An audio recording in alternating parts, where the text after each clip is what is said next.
વાગ્યાથી જ મંદિરના દ્વાર ખોલવામાં આવ્યા ત્યારે વહેલી સવારથી જ ભક્તોનું ઘોડાપુર ઉમટ્યું છે। પવિત્ર શ્રાવણ માસના પ્રથમ સોમવારે દર્શનોનો જે મહિમા છે તે ખૂબ જ અત્યંત રહેલો છે ત્યારે ભોલાનાથને રીઝવવા માટે ભક્તો વહેલી સવારથી ઉમટી પડ્યા છે। જળ પુષ્પ બીલીપત્ર સાથે ભક્તો વહેલી સવારથી જ મહાદેવના દર્શને આવ્યા ત્યારે પ્રથમ જ્યોતિર્લિંગ સોમનાથમાં હાલ ભક્તોની ભારે ભીડ જોવા મળે છે। શ્રાવણ માસની શરૂઆત થતા દેવાધિદેવ મહાદેવના દર્શન માટે ભક્તો ઉમટી રહ્યા છે અને સાથે આજે પહેલો સોમવાર છે ત્યારે પહેલો સોમવાર શ્રાવણ માસનો હોવાના કારણે મહાદેવના દર્શન કરવાનો મહિમા પણ અત્યંત રહેલો છે। આ સાથે જ પવિત્ર શ્રાવણ માસના પ્રથમ સોમવારે મહિમાને લઈ હવે ભક્તો પણ ઉમટી રહ્યા છે।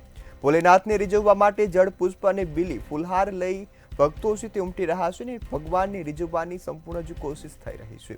આ સાથે જ વહેલી સવારથી ભક્તોએ મહાદેવના દર્શન કરી ધન્યતા અનુભવી છે તો આ સાથે જ મોટી સંખ્યામાં ભક્તો ઉમટતા વહેલી સવારે 4 વાગ્યાથી જ પ્રથમ જ્યોતિર્લિંગ સોમનાથ મંદિરના દરવાજા ખોલી દેવામાં આવ્યા છે।